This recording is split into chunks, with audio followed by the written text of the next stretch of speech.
Salut à tous et j'espère que vous allez bien. On se retrouve aujourd'hui pour le test de NitroBake 2, le nouveau plugin de Nitroman. Vous trouverez ce plugin en lien dans la description ou sur le site nitro4d.com, product NitroBake 2.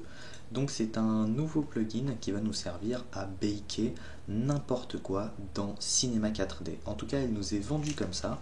Il faut savoir que cette vidéo n'est pas un placement de produit, c'est un test purement sincère. C'est la première fois que j'utilise ce plugin, donc vous allez avoir un retour vrai et objectif. Si vous êtes nouveau sur cette chaîne, je vous invite à rejoindre le groupe Motion Designers Community sur Facebook. C'est un groupe de partage et d'entraide où vous pouvez poser des questions, poster des images, poser vos travaux, etc. etc. Vous pouvez aussi nous rejoindre sur le site MD Community que vous pouvez ajouter dans vos favoris afin de retrouver des tutoriaux, des choses dans le shop, un blog où vous avez une actualité sur le monde du motion design avec des plugins, des scripts et encore les derniers tutos qui sont sortis, et une catégorie artistes très intéressant où vous retrouverez des interviews et des présentations d'artistes. Voilà, donc si cette vidéo vous a plu ou vous plaît, vous pouvez ajouter un pouce vers le haut ou un simple commentaire. Voilà, je ne fais pas d'hypocrisie en disant que nous n'en avons pas besoin, les politiques YouTube ayant changé, c'est une manière de soutenir une vidéo que de laisser un avis, une interaction dessus. Donc on va tout de suite commencer, j'espère que vous allez apprendre quelques petits trucs plutôt sympas dans cette vidéo. Donc je vais faire peut-être 2-3 tests dans cette vidéo. Je vais commencer par une simple simulation de collision. Ensuite, je verrai si le plugin fonctionne vraiment avec Xparticle. Et dans un dernier temps, on fera un exemple avec Nitro Mo Fracture. Donc là, je vais réaliser une petite scène toute simple. Voilà, donc c'est pas un tutoriel, hein, c'est bien un test, donc je n'expliquerai pas en détail tout ce que je vais faire de manière rapide. Donc là en gros je prends un sol sur lequel je place un tag collision, je vais me servir d'une capsule sur laquelle je vais ajouter un corps souple qui va me servir de cage. Donc là on voit que le tout est un petit peu lent. Voilà, donc au niveau de ma capsule je vais réduire le nombre de segments, je vais aller dans mes propriétés de corps souple et je vais augmenter la rigidité. Donc voilà, pour avoir une simulation. Voilà, un petit rebond. Je vais aller dans mes paramètres dynamiques, augmenter le nombre de steps. Voilà, pour avoir quelque chose de plutôt cool. Là, je vais d'ailleurs me remettre peut-être à 15 sur la rigidité. Voilà, pour avoir quelque chose qui va faire boing, boing. Voilà, donc ça c'est plutôt cool. Sur le sol, je vais augmenter un peu le rebond pour que ce soit plus fun.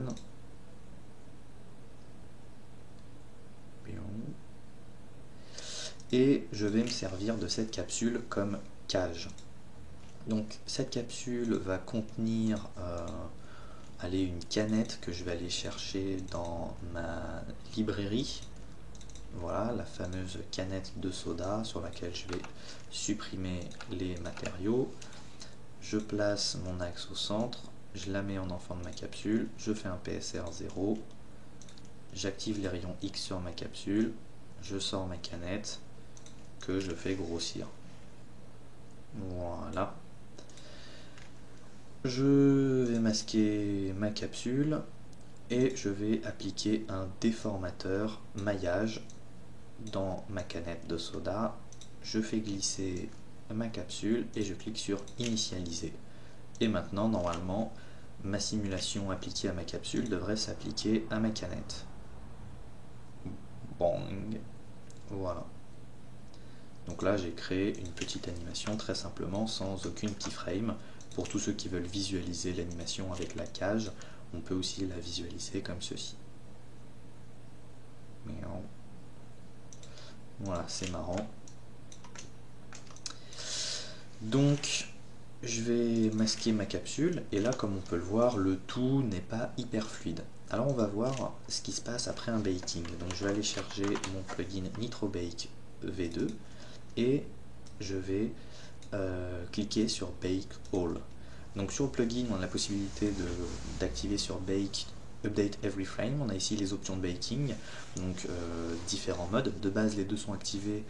J'ai cru comprendre qu'il fallait les laisser. Donc il y a un mode rapide ici qui peut corriger certains bugs, mais qui va faire que le process va être un peu plus lent. Et ici, on peut choisir ce qu'on peut baker, donc position, rotation, échelle, animation de points. Et ici, si on a des animations sur l'objet. Ici, Remove Tag va nous supprimer les tags et Fix Pivot va nous permettre de conserver notre point de pivot au bon endroit. Donc, trêve de blablatage et je clique sur Bake.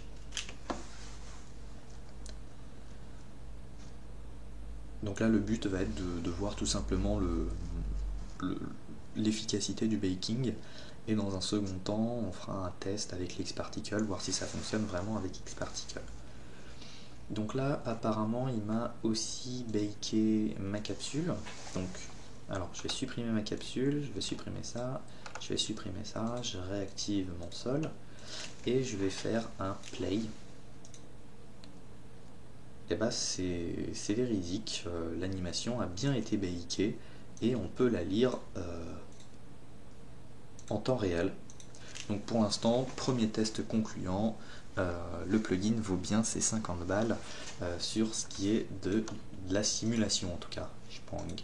Maintenant, il est vendu comme un plugin qui peut fonctionner avec Xparticle. Je suis très curieux de voir ça. Parce que qui dit qu'on peut baker les Xparticle dit que du coup je peux travailler avec Xparticle et envoyer ma scène à quelqu'un qui n'a pas Xparticle. Donc ça c'est quand même quelque chose de très très cool. Donc je vais me charger un émetteur que je vais mettre basiquement en mode shot avec un shot count de 50, une vitesse d'émission de 20 peut-être. Voilà, je vais mettre une vitesse d'émission peut-être de 100. Je me mets en objet et je vais mettre ça en mode sphère. Voilà, pour avoir une petite émission de ce type. Et je vais ajouter dans mes déformeurs, dans mes control modifiers, motion modifier, un petit turbulence en mode curl. Et je regarde un petit peu, voilà, avec une scale de 34. Maintenant, je continue d'utiliser des objets Xparticle. Je vais utiliser les trails et je vais utiliser le spline mesher avec un niveau de subdivision à 1, une size à 3, un petit peu de twisting. Tac. Donc là, je peux faire une petite prévisualisation de ce que ça va me faire. Alors, il faut connecter ces XPTrail dans mon spline mesher et on va voir ce qui se passe. Donc là, voilà, j'ai ma petite animation. J'aimerais baker ça. Donc on va voir si c'est possible de baker ça. Je peux même augmenter un petit peu le nombre de particules pour avoir une simulation un petit peu plus lourde et vérifier que voilà, ça fonctionne quand même bien avec des choses assez lourdes. Voilà, on a des grosses spaghettis volantes. Donc là, hop, je clique ici et je vais cliquer sur Bake. Je lance Play. Alors le tout m'a l'air d'être baké, par contre au niveau de la lecture, ça semble assez lent quand même. Alors à quoi c'est dû? Peut-être qu'il y a une resimulation derrière. Alors je me permets de supprimer mon Xparticle system et je vais relire. Alors oui, on a... Alors peut-être que j'aurais pas dû cliquer sur All, puisque là je me retrouve toujours avec un émetteur. Est-ce que si je supprime ça, j'ai toujours ma géométrie? Oui, on a l'air de bien avoir baké la géométrie. Donc ça m'a l'air de fonctionner. En tout cas, par contre, la lecture est lente. Ça, faut le noter. Mais apparemment, j'ai bien sauvegardé toutes mes étapes ici. Donc ça ça me paraît avoir fonctionné. Donc apparemment le baking Xparticle marche. Donc quelqu'un qui n'a pas Xparticle, je peux lui envoyer la scène. Par contre, à noter que dans notre cas présent, ça a l'air un petit peu plus lent que la simulation originale. Alors il faut noter que c'est sur ce type de simulation en particulier. Si ça se trouve, si j'avais simplement fait des émissions, ce qu'on peut faire, ça aurait été plus rapide. On va tester, par exemple je prends Xparticle emitter. Je vais prendre par exemple Xparticle, je vais prendre le Xparticle generator. Je vais mettre des simples sphères dedans avec un rayon de 5. Voilà, je les mets là. Là, si je clique sur Play, voilà, j'ai toutes mes sphères. Donc il y en a beaucoup. Je vais peut-être réduire le nombre. Je retourne sur mon XP emitter. Burst rate, je vais mettre 100. Voilà. Je vais essayer de baker ça, voir si ça fonctionne. Donc je me mets en mode All. Ou alors tiens, on va tester... Non, je reste en mode All. Hop. Testons, voilà, je supprime mon XP emitter. Et bien le tout a l'air de bien avoir été baké, tout simplement. Voilà, par contre au niveau de la fluidité, on peut voir que quand il y a beaucoup de géométrie, ça semble être un petit peu ralenti. Mais j'ai bien sauvegardé le tout, donc apparemment c'est validé.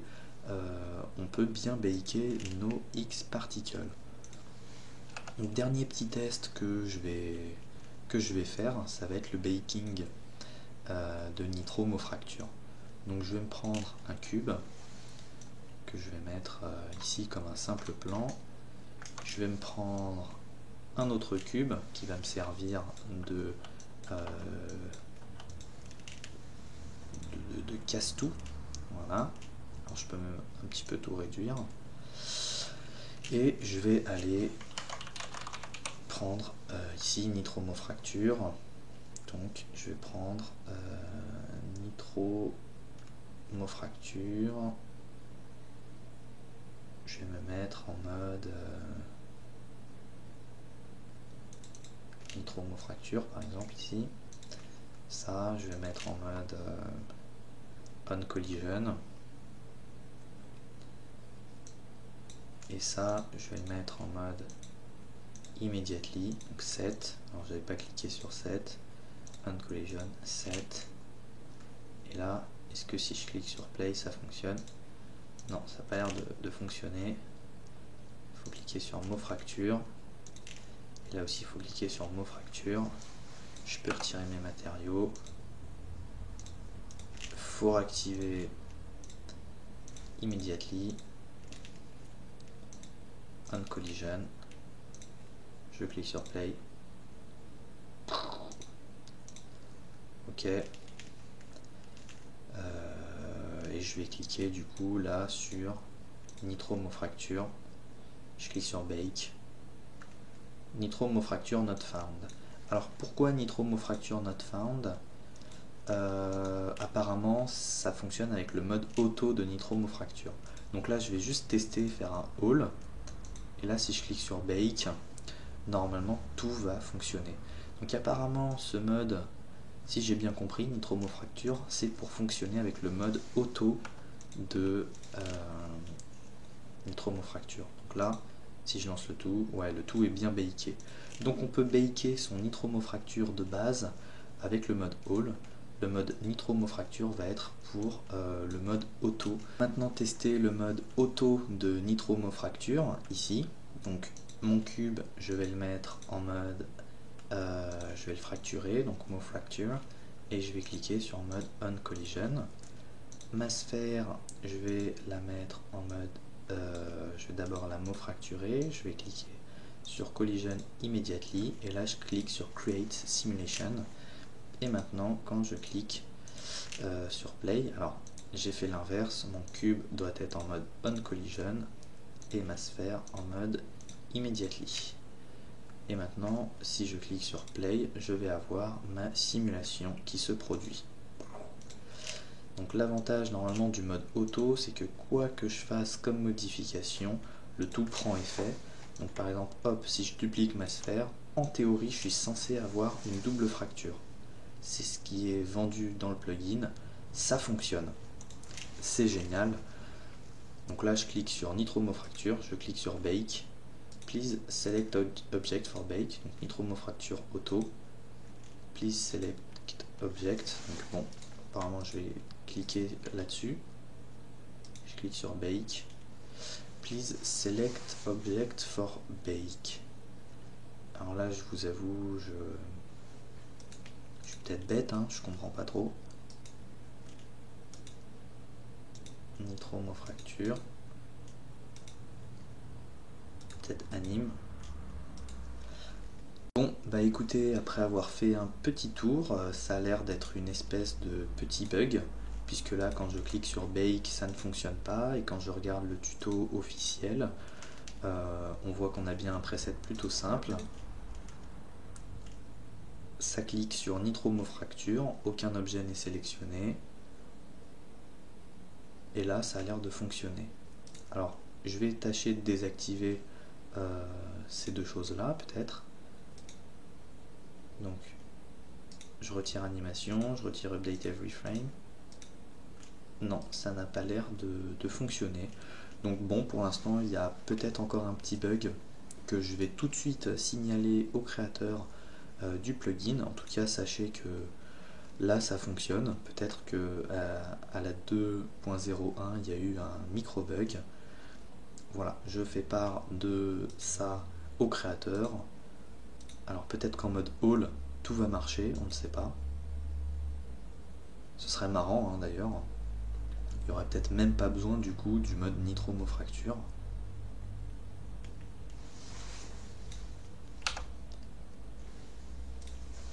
Hop, je clique sur play et tout est sauvegardé. Alors c'est peut-être un fixe qui a été fait parce que là on est sur la 1.4 et on est sur la 2.01. Là on est sur la 2.0 et sur la 1.0. Donc apparemment maintenant directement au sein de NitroBake, le mode fracture auto a été dans All. Donc j'ai envie de dire maintenant, dès que vous allez utiliser votre NitroBake, voilà, NitroBake V2, vous l'utilisez en mode All. Et là, bah, ça a l'air de même fonctionner pour le mode auto. Bah écoutez, c'est la fin de cette vidéo. Hein. Comme vous avez pu le voir, il y a deux petits moments où j'ai dû couper pour aller me renseigner dessus. Mais voilà, aucun trucage sur les performances du plugin. Bah, ça fonctionne pour tout. Même pour Xparticle. Donc bah, tous ceux qui veulent faire du baking, jetez-vous dessus. Voilà, ça permet après d'avoir sa simulation en temps réel. Et on a des pièces partout. Donc là, je peux même... voilà, faire des petites modifications et c'est quand même génial. Voilà, regardez un petit peu toutes les possibilités que ça permet d'avoir hein, en termes de customisation, d'expérimentation et tout ça. J'espère que cette vidéo vous a plu. Si elle vous a plu, n'hésitez pas à laisser un pouce vers le haut, un commentaire et à nous rejoindre sur le groupe Motion Designers. Allez, ciao!